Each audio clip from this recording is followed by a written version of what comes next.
तो welcome everyone, good morning. ये हमारा सी सेट प्रैक्टिस का सेशन है गाइस। जैसा लास्ट ईयर भी, ठीक है, क्योंकि ये सेशन 1 है तो सभी लोगों के लिए जैसा हमने लास्ट ईयर भी ये सेशंस डेली प्रैक्टिस के सेशन चलाए थे, उसी तरीके से प्रीलिम्स 2025 के लिए भी सी सेट प्रैक्टिस के कॉम्प्रिहेंशन प्रैक्टिस के ये सेशंस जो है डेली आएंगे। डेली दो दो सेशन आएंगे, 10 मिनट सुबह 10 मिनट शाम को। और जो लोग नए जुड़ रहे हैं, जिन्होंने लास्ट ईयर, हाँ ठीक है, कोई भी इस तरीके से, ठीक है, जो नए जुड़ रहे हैं द यूपीएससी हब से, उन्हें बता दें कि ये ठीक है, ये कोई यहाँ पे ट्रिक्स वगैरह डिस्कस नहीं होगी। कोई ट्रिक्स इसमें डिस्कस नहीं हो रही है। This is a pure practice session. ठीक वैसे जैसे आप एग्ज़ाम में अटेम्प्ट करेंगे, ठीक वैसे हमें, हाँ, ये जो भी यूपीएससी के द्वारा प्रीवियस ईयर में पूछे गए कॉम्प्रिहेंशंस हैं, उनको हम यहाँ पे देखेंगे। अगेन हमारा तरीका क्या होगा? तरीका गाइस, ठीक है, एक बार यही डिस्कस कर लेते हैं। मैंने एक बात देखी है, जितने भी यूपीएससी के द्वारा इसमें पूछे गए सी सेट में पूछे गए कॉम्प्रिहेंशन होते हैं, नॉर्मली वो कॉम्प्रिहेंशन भी किसी ना किसी एक्सपर्ट ने लिखे होंगे और उसमें कोई गलत बात नहीं लिखी होगी। तो सबसे पहला जो हमारा काम होगा ऑप्शंस को छांटने का, वो ये कि जो जनरल, ठीक है, जो हमारे जो जनरल अंडरस्टैंडिंग है उसके खिलाफ जो बात उसमें लिखी हुई है, राइट, जो इस्टेब्लिश्ड ट्रुथ है, उस इस्टेब्लिश्ड ट्रुथ के खिलाफ जो बात लिखी हुई है, सबसे पहले हमें उन स्टेटमेंट्स को अलग करना है। लेकिन हो सकता है कि, है ना, कई बार ऐसा होता है कि किसी फिलोसफर के द्वारा लिखे गए, है ना, कोई प्लेटो व्लेटो का उन्होंने, है ना, हाँ, कोई जैसे प्लेटो तो डेमोक्रेसी को हेट करता था, तो हो सकता है डेमोक्रेसी के खिलाफ प्लेटो के, हाँ, कोई ऐसी स्टेटमेंट वाला कोई पैराग्राफ उसमें उन्होंने डाल दिया हो। हमने तो एलिमिनेट कर दिया उस लॉजिक के बेसिस पे, तो इसलिए हम कंफर्म करने के लिए फिर पैराग्राफ पढ़ेंगे। तो सबसे पहले पहला क्वेश्चन देखते हैं। और अगेन मैंने इसके लिए कोई भी आंसर की नहीं देखी हुई है। हालांकि मैंने ये सारे क्वेश्चन जो है प्रीवियस ईयर के उस टाइम अटेम्प्ट किए थे जब मैं खुद प्रीलिम्स देता था, लेकिन फिर अगेन मेमोरी इतनी ही होती है लोगों की, मैंने खुद इसकी कोई आंसर की अभी नहीं देखी होती है। रियल टाइम में हम यहाँ पे ये प्रैक्टिस करेंगे और रियल टाइम में फिर आंसर की भी देखेंगे, और फिर, है ना, इसलिए इसमें गलत होने की संभावना भी है, ठीक है, क्योंकि ये प्रैक्टिस है तो पॉसिबिलिटी बहुत हाई होती है कि कुछ एक क्वेश्चन इसमें गलत भी हो। But since it is a practice, तो हम प्रैक्टिस के हिसाब से इसे उसी तरीके से लेंगे। अगर आपको अच्छे लगे सेशन, आप डेली ज्वाइन कर सकते हैं, है ना। यूट्यूब में आपको ये देखने को मिलेंगे, प्ले लिस्ट इसकी बनी होगी। अच्छी नहीं लगे तो भी शुक्रिया। आगे शुरू करते हैं।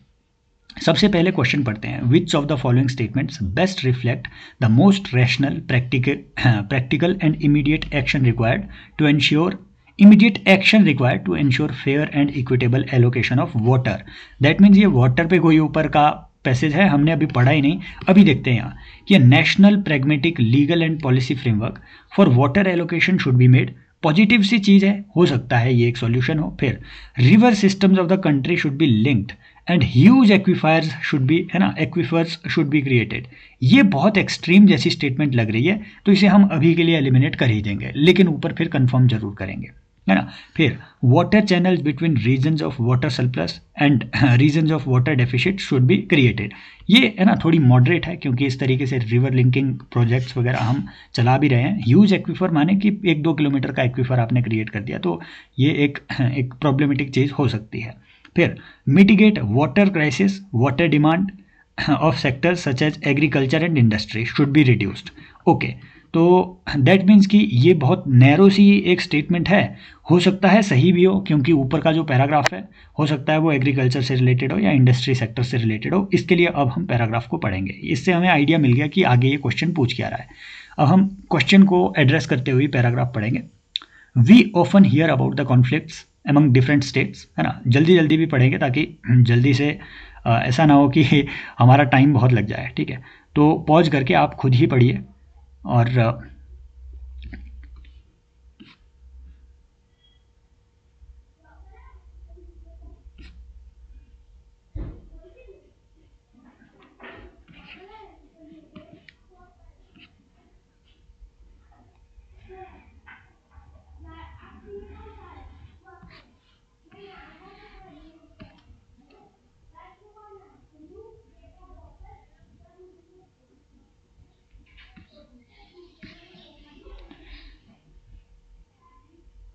तो यहाँ देखिए ये जो है इंडस्ट्रियलाइजेशन की भी बात कर रहा है, अर्बनाइजेशन की भी बात कर रहा है, एग्रीकल्चर की भी बात कर रहा है। तो ये स्टेटमेंट आपकी यहाँ से हम एलिमिनेट कर देंगे क्योंकि यहाँ बहुत नैरो है ना, एग्रीकल्चर और इंडस्ट्री पे फोकस किया गया है। तो ये भी आपकी गलत स्टेटमेंट है। इंटरस्टेट रिवर्स, ठीक है। Balance between competing demands of various stakeholders, basin based approach, है ना। हाँ okay, allocating fair share of water to them requires assessment based on objective criteria such as specificities of river basin, size, dependent population, existing water use, demand, efficiency of use, है ना, projected future use etcetera.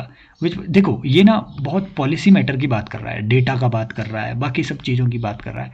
तो ज़रूरी नहीं है कि जो sustainable solution हो वो सिर्फ वाटर चैनल को लिंक करके ही आए, ऊपर बहुत सारी चीज़ों की बात हुई है। देखो यहाँ डेटा की बात हो रही है, पॉपुलेशन की बात हो रही है, इंडस्ट्री की बात हो रही है। दैट मीन्स बहुत सारी चीज़ों पे हमें काम करना पड़ेगा, not just these narrow things. इसलिए इसी तरीके से आप एलिमिनेट करके ऑप्शन ए पे इसमें लगा सकते हैं। बाकी हम देखेंगे, बाद में देखेंगे कि इसका एक्चुअल में आंसर क्या है। पैसेज पैराग्राफ 2 में आते हैं, इसमें हमने थोड़ा ज़्यादा टाइम ले लिया। अब जो है पैराग्राफ 2 में हम कोशिश करेंगे कि 1.5 मिनट के अंदर इसे हम एड्रेस कर पाए। विच of the following is best reflects the what is implied by the passage. पूछा है कि इनमें से पैसेज में बेस्ट क्या है ना, जो भी बात लिखी हुई है इनमें से कौन सा वो स्टेटमेंट है जो कि उसे बेस्ट इम्प्लाई करता है। Next, education system must be strengthened in rural area. अब बस देखो जहाँ भी ऊपर अगर जिक्र मिल जाए जनरल एजुकेशन सिस्टम का या अर्बन एरिया का भी, तो ये स्टेटमेंट अपनी गलत हो जाती है। अभी के लिए हम मानेंगे इसे गलत। Next, the large scale and effective implementation of skill development program is need of the hour. हो सकता है स्किल डेवलपमेंट पे ये हो ऊपर का, है ना, पैसेज, तो अभी हम इसे रखेंगे, ठीक है। फिर देखिए यहाँ भी स्किल की बात हो रही है। For economic development health and nutrition of only skilled worker needs. भाई ये तो एकदम गलत सी चीज़ है। इकोनॉमिक डेवलपमेंट के लिए सिर्फ स्किल्ड वर्कर को ही आप जो है इनकी हेल्थ न्यूट्रिशन, नो, ऐसा कोई नहीं बोलेगा, है ना। अब ऐसा भी नहीं है कि ये कोई एंशियंट टेक्स्ट से रिलेटेड कोई ऐसा होगा, ठीक है, पैराग्राफ होगा। बहुत रीसेंट ये पैराग्राफ कहीं से लिया हुआ है, तो इसकी तो जीरो पॉसिबिलिटी है होने की। Next, with rapid economic growth as invested by us, attention should be paid to health and nutrition of the people. Positive सी चीज़ है, होनी चाहिए भाई, अटेंशन तो मिलनी चाहिए। अब देखते हैं ऊपर क्या लिखा होगा इसमें। More than half of Indian women, ठीक है, वुमेन की भी बात हुई है भाई, and a quarter of men working age suffer from anaemia, ठीक है। यहाँ से अपना जीएसबी साथ में निकल रहा है।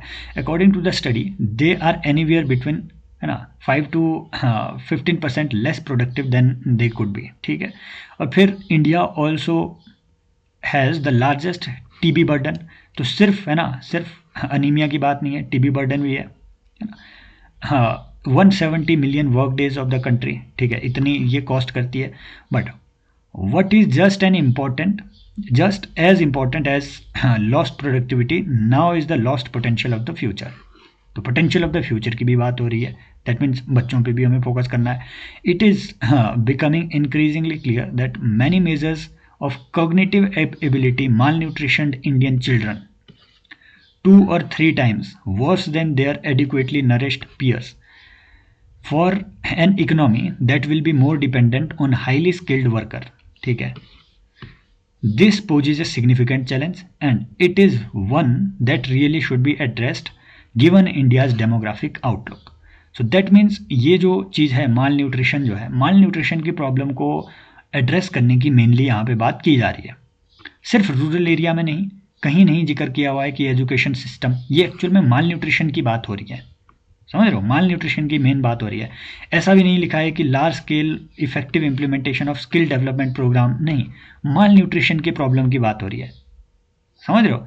तो ये देखो इस चीज़ पे बात हो रही है कि for rapid economic growth as envisaged by us. देखो इन्होंने एक्सट्रीम बनाने की कोशिश की है, ये एक ट्रैप हो सकता है, बट एक्चुअल में बात इस चीज़ की है। यहाँ देखो ऊपर सिर्फ एजुकेशन फोकस नहीं था, अनीमिया है ना, टीबी जैसे बर्डन है, हेल्थ मेन फोकस है यहाँ पे, तो एजुकेशन मेन फोकस नहीं है। तो जो हम ये समझ रहे थे कि, है ना, और स्किल डेवलपमेंट भी मेन फोकस नहीं है, मेन फोकस है माल न्यूट्रिशन की। स्किल डेवलपमेंट इन्होंने यहाँ पे एक ट्रैप डाल दिया है। क्यों? क्योंकि यहाँ किस चीज़ की बात हुई थी साथ में, डेमोग्राफिक आउटलुक की। तो हाँ, डेमोग्राफिक डिविडेंड को सोचते हुए आदमी नॉर्मली फिर यही लगा लेता है। फिर देखिए इसको अटेम्प्ट करने की कोशिश करेंगे, थोड़ा जल्दी अटेम्प्ट करेंगे इसे भी। विच of the following statement best reflects the most logical and rational message. Message means कि इसके जरूरी नहीं है वो इसके अंदर एक्सप्लिसिट हो, वो इम्प्लिसिट भी हो सकता है, समझ रहे हो। तो ये चीज़ देखनी है आपने कि जब एजम्पशन वो बोले, एजम्पशन मीन्स कि उस पर्टिकुलर पैराग्राफ से पहले आप क्या एज्यूम कर सकते थे। फॉर एग्जाम्पल 4 बजे छुट्टी होती है नॉर्मली, अगर आप बोलें कि बच्चे स्कूल से बाहर निकल रहे हैं तो हम ये अज्यूम कर सकते हैं, जरूरी नहीं है कन्फर्मेशन हो, अज्यूम कर सकते हैं कि छुट्टी की 4 बज गए हैं। कन्फर्मेशन कब होगी, जब घड़ी आपके पास होगी, समझ रहे हो। तो एजम्पशन मीन्स जो आपके पास इंफॉर्मेशन दी है उससे पहले क्या हो रहा है, समझ रहे हो, that is your basically assumption, कि आप अज्यूम कर रहे हैं खुद से, है ना, इंफॉर्मेशन के बेसिस पे कि हाँ ये भी हो सकता है। ऐसे ही मैसेज मीन्स मैसेज होना चाहिए बिल्कुल वो जो इसमें लिखा हुआ हो, लेकिन इम्प्लिसिट भी वो हो सकता है। अब देखते हैं, adaptation to climate change and mitigation response are basically responsibilities of the government. ये तो छोड़ो, क्यों, क्योंकि भाई हर एक सिटीजन का है, ऐसा कोई भी एक्सपर्ट नहीं लिख सकता है किसी भी पैराग्राफ में कि ये सिर्फ गवर्नमेंट का, इसके लिए पढ़ना ही नहीं है, इसे चेक भी नहीं करना है, क्रॉस चेक भी नहीं करना है, समझ रहे हो। Climate change causes a change in government policies regarding land use patterns in the country, ये तो हो सकता है, ठीक है, हो सकता है ये भी हो। Risk perceptions of farmers are important for motivating them for taking adaptation decisions, ये भी हो सकता है भाई, पॉजिटिव चीज़ है ना, ये भी मैसेज इसका हो सकता है। Then since mitigation is not possible, यहीं से हटा दो, हर चीज़ का मिटिगेशन पॉसिबल है, क्लाइमेट चेंज का भी मिटिगेशन पॉसिबल है, अदरवाइज हम एफर्ट ही क्यों कर रहे हैं, तो यहीं से हटा दो। Government should come up with policies of quick response, नहीं, इसे भी पहले ही हटा दो। बस इन दो में कन्फ्यूजन है।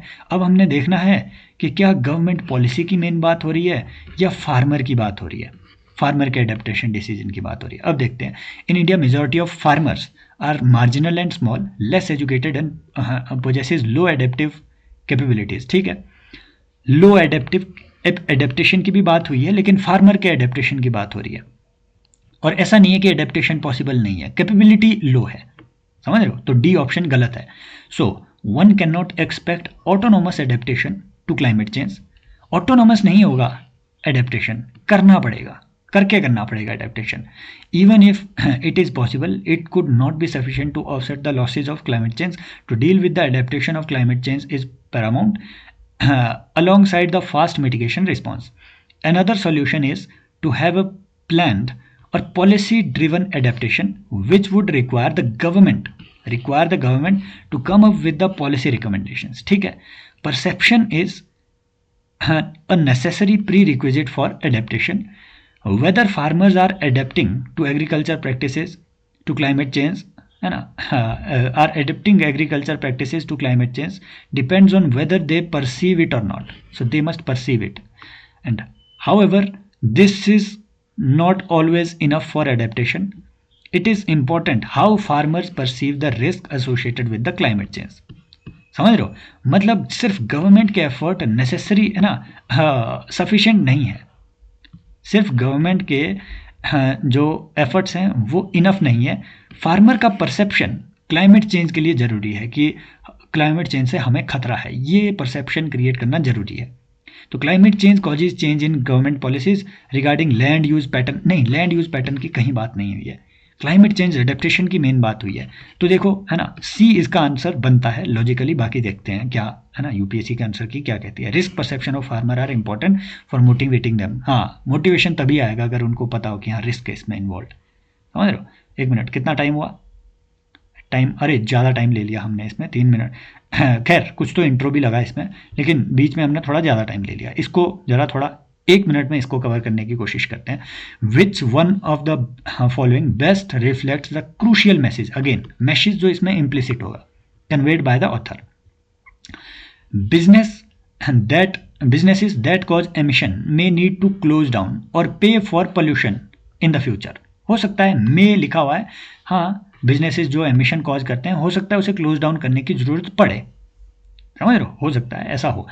The only solution is technological development, only solution is technological development related to issues of, नहीं, ये भी छोड़ो, क्यों, अवेयरनेस भी एक सोल्यूशन है, दूसरा भी कोई सोल्यूशन हो सकता है ना, नेचर बेस्ड सोल्यूशन भी हो सकते हैं। तो लॉजिकली इसे हटाओ। क्यों? क्योंकि ये पैसेज जो है लेटेस्ट चीज़ों से रिलेटेड है, ये फिलोसफिकल पैसेज नहीं है। जो फैक्चुअल पैसेज हो, कोई ऑथर उसमें नॉनसेंस नहीं लिखेगा इस तरीके की, कोई थॉटफुल ऑथर, तो इसे पहले ही हटाओ। Waiting to deal with carbon emissions until technology improves is not a wise strategy. बिल्कुल सही बात है ना, कि ये हो सकता है कि भैया हमें वेट नहीं करना है कि कोई टेक्नोलॉजी आएगी और फिर कार्बन एमिशन हमारे इंप्रूव होंगे। नहीं नहीं नहीं, है ना, कार्बन एमिशन के जो ये है वो इंप्रूव नहीं, हमें वेट नहीं करना है, हमें एक्शन लेना पड़ेगा। तो हो सकता है ये भी इसका आंसर हो।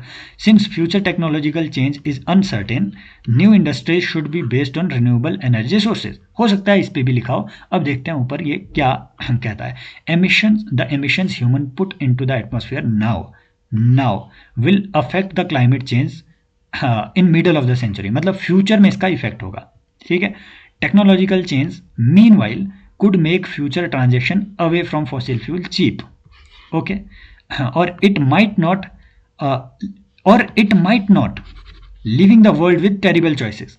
That means ये तो वहाँ लिख ही दिया कि हो सकता है टेक्नोलॉजिकल चेंज हमें उतने हेल्प करे भी ना, है ना। Sharply between reducing emission at huge cost और suffering through the effects of unabated warming, ठीक है। Businesses that do not hedge against the threat of certain outcomes fail. ठीक है। The world cannot afford such recklessness on climate change. So यहाँ ये कह रहा है कि businesses जो कि इस तरीके की शिफ्ट आ रही है, अगर उन्होंने एडेप्टेशन नहीं की उसके लिए, तो वो हो सकता है कि फेल भी हो जाए। So businesses that cause emission may need to close down or pay for payment, है ना। पोल्यूशन पेमेंट की कोई इसमें बात नहीं हुई है। ऊपर देखो, कहीं बात ये नहीं हुई है एक्सप्लिसिटली कि उनसे आप, है ना, पोल्यूशन के लिए आप उनसे पेगुवियन टैक्स लो, ऐसी कोई बात इसमें नहीं हुई है। ये आपको बस, है ना, यही एक हिंट था कि क्या इसकी कोई बात हुई या नहीं। जो मैसेज इसमें एक्सप्लिसिट है वो अलग है कि waiting to deal with carbon emission until technology improves is not a wise strategy, may be. फिर अगला ये पहले देखते हैं, एलिमिनेशन से ही सारा गेम होगा। Since future technological change is uncertain, ये तो ऊपर लिखा। New industry should be based on renewable energy sources. Businesses that do not hedge against the threat of certain outcomes fail, ठीक है। The world can not afford such recklessness on climate change, leaving the world with terrible choices between sharply reducing emissions at huge cost or suffering through the effects of unabated warming. Waiting to deal with carbon emissions until technology improves is not a wise strategy. ठीक है, एक minute. Technological change meanwhile could make a future transition away from future fossil fuel cheaper or it might not. तो यह technological uncertainty की बात तो हुई है ना। Businesses that should do not hedge against the threat of uncertain, the world can not afford such. Since future technological change is uncertain, new industry should be based on renewable energy sources. देखो यहाँ explicitly कहीं renewable energy sources की बात नहीं हुई है, इसलिए I think C should be the option, है ना। ये थोड़ी इसमें टफ चॉइसेस है, but C should be the option. बाकी देखते हैं यूपीएससी क्या इसमें कहता है, ठीक है। क्योंकि इसमें रिन्यूएबल एनर्जी सोर्सेज पे बिजनेसेस को बेस करना, क्योंकि अभी यही ये कह रहा है कि हो सकता है कि रिन्यूएबल एनर्जी चीप हो या हो सकता है हो भी ना। तो एक्सप्लिसिटली इस चीज़ की बात तो नहीं हुई है, लगभग इसकी बात हो रही होगी। बाकी देखते हैं बाद में, है ना, क्योंकि इसमें हमें ये भी देखना होता है कि क्या चीज़ एक्सप्लिसिट है क्या नहीं। नेक्स्ट देखते हैं, which one of the following best implies the most rational assumption that can be made. Assumption, भैया जो ऊपर पैसेज दिया होगा इससे पहले का अज्यूम कर लो आप, है ना, अपने हिसाब से क्या एजम्पशन आप कर सकते हैं, इससे अज्यूम कर सकते हैं, ठीक है। We are likely to spend more money on cure than prevention, हो सकता है। It is job of government to solve, again देखो जहां भी ये बोले ना, एक स्टेक होल्डर पे जहां भी वो फोकस करे, है ना। कोई क्राइसिस है वो नेशनल लेवल का है, कोई क्राइसिस है वो जनरल क्राइसिस है, लेकिन किसी एक स्टेक होल्डर पे पूरी रिस्पॉन्सिबिलिटी वो थोपे नहीं। ऐसा कोई भी लॉजिकल थिंकर या कोई स्कॉलर ऐसा नहीं लिखेगा कभी नहीं। Health can be protected even if environmental protection go on unattended, है ना। ये भी नेगेटिव तो लग रहा है, बहुत नेगेटिव लग रहा है health can be protected even if, लेकिन जितना मुझे याद आ रहा है मैंने ये ऑप्शन उसमें मार्क किया था, बाकी देखते हैं। Loss of traditional lifestyles and influence of western values led to some unhealthy ways of living. ये तो हो ही सकता है, हो सकता है ऐसा ऊपर कुछ लिखा हो, इसको पढ़ते हैं। Environmental problems cause health problems, यहाँ से क्लियर हो जाता है एनवायरमेंटल प्रॉब्लम से हेल्थ प्रॉब्लम भी आएगी। Substantial changes in lifestyle can reduce environmental और हेल्थ प्रॉब्लम्स, ठीक है, but the idea appears almost impossible to adopt. Substantial changes in lifestyle can reduce environmental और हेल्थ प्रॉब्लम, ठीक है, changes in lifestyle can reduce environmental और health problems, but the idea appears almost impossible to adopt. तो impossible तो नहीं है। With environmental problems individual efforts can be perceived as having a negligible effect and therefore led to inertia, ठीक है, मतलब ऐसा है कि एनवायरमेंटल प्रॉब्लम इतनी बिग है कि इंडिविजुअल अगर एफर्ट कर भी ले तो उसे लगता है कि इसका क्या ही इफेक्ट हो जाएगा, मैं अगर प्लास्टिक यूज नहीं करूंगा, दुनिया तो कर ही रही है, तो उससे इनर्शिया आ जाता है।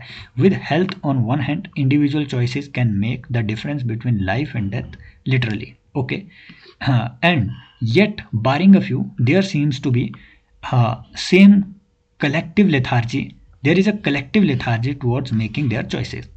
दैट मीन्स कि मान लो अगर आपको प्लास्टिक रिड्यूस करना है तो अगर इंडिविजुअल लेवल पे स्टेप लिए जाएंगे तो डेफिनेटली रिडक्शन होगा, बट सभी लोग ऐसा सोच रहे हैं तो there is a collective lethargy.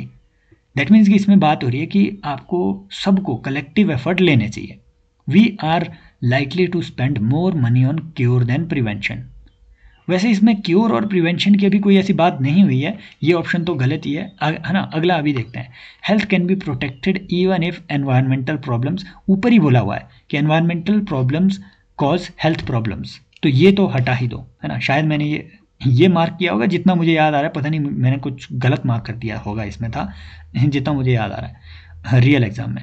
Loss of traditional lifestyles and influence of western values led to some unhealthy, देखो नहीं, ऐसा नहीं है, ऐसा इसमें लिखा ही नहीं है ऊपर कि इन्फ्लुएंस ऑफ वेस्टर्न वैल्यूज़ वगैरह पे, कुछ वेस्टर्न वैल्यूज़ की बात नहीं हुई है। यहाँ ये लिखा है कि लाइफस्टाइल में अगर आप चेंजेस लाते हैं, पॉजिटिव चेंजेस लाते हैं, मान लो आप प्लास्टिक की जगह आप बायोडिग्रेडेबल कोई चीज़ यूज़ करते हो, है ना, तो उन लाइफस्टाइल चेंजेस से आप पॉजिटिव इम्पैक्ट ला सकते हैं। यहाँ ऐसा नहीं हुआ है कि वेस्टर्न लाइफस्टाइल की वजह से आपका कुछ भी अनहेल्दी प्रैक्टिस हुई है, समझ रहे हो, तो ऐसा कुछ नहीं लिखा हुआ है। सो आंसर कैन बी ए, है ना।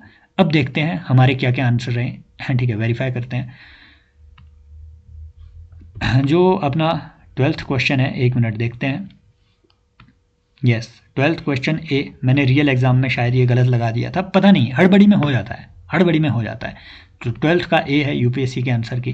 देखिए गाइस, सच में मैंने ये बिल्कुल भी नहीं देखा है पहले भी आंसर की में, ये रियल टाइम यहाँ प्रैक्टिस हो रही है। 11th का सी, 11th का सी, देखो 11th का सी, मतलब शांत दिमाग से अगर पढ़ोगे ना एग्जाम में भी शांत दिमाग से पढ़िएगा तो चीज़ें बनती है ना। सी सेट में वो आपको ऑप्शन दे रहा है, शायद इसलिए सी सेट वो अब थोड़ा इजी कर रहा है, सी सेट में कॉम्प्रिहेंशन इजी थोड़ा कर रहा है, ताकि जो आर्ट्स बैकग्राउंड के लोग हैं या फिर जो नॉन मैथ्स बैकग्राउंड के लोग हैं उनके लिए थोड़ी चीज़ आसान हो जाए, है ना।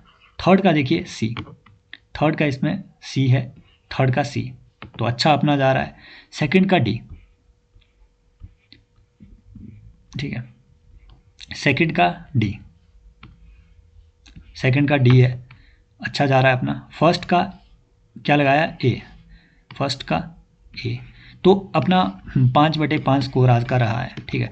और आप गाइस इस सेशन, 1 मिनट, कितने मिनट का हुआ ये, अरे ये बहुत बड़ा हो गया। आप आज तो काफ़ी लंबा हो गया क्योंकि इसमें इंट्रोडक्शन वगैरह देनी पड़ी और पहला सेशन था, लेकिन नेक्स्ट सेशन हम कोशिश करेंगे कि लगभग 15 मिनट में 5 क्वेश्चन हम कर पाएँ, है ना। 5 क्वेश्चन, क्योंकि इसमें डिस्कशन भी साथ में करना होता है, तो इफ़ेक्टिव जो आपकी इसमें वो रहेगी, जो इफ़ेक्टिवली अपना इसमें टाइम लगेगा वो लगभग 2 मिनट्स पर क्वेश्चन लगेगा, और वो लगभग ठीक है ना, उसमें कोई प्रॉब्लम नहीं है। 27 क्वेश्चन आते ही आते हैं, तो अगर आप 50 से 60 मिनट, 1 घंटा भी अगर आप कॉम्प्रिहेंशन में लगाते हैं तो वो अच्छा टाइम है। और सोच के कॉम्प्रिहेंशन कीजिएगा, बहुत आराम से सोच के ये करना होता है। मैंने खुद काफ़ी गड़बड़ियाँ की है, मेरा फर्स्ट टाइम जो सी सेट है वो गड़बड़ियों की वजह से ही रह गया था, वो भी 0.17 मार्क्स से। लेकिन उसके बाद मैं भी आर्ट्स बैकग्राउंड का हूँ और उसके बाद से मेरा लगातार सी सेट क्लियर हुआ है। ये 2023 का भी क्लियर हुआ था, है ना। और लकीली 2023 में मेरे आए भी अच्छे नंबर थे, अराउंड 78 समथिंग, मतलब ठीक ठाक नंबर थे। फिर 2024 में भी लगभग 89 मेरे इसमें मार्क्स आए हुए थे।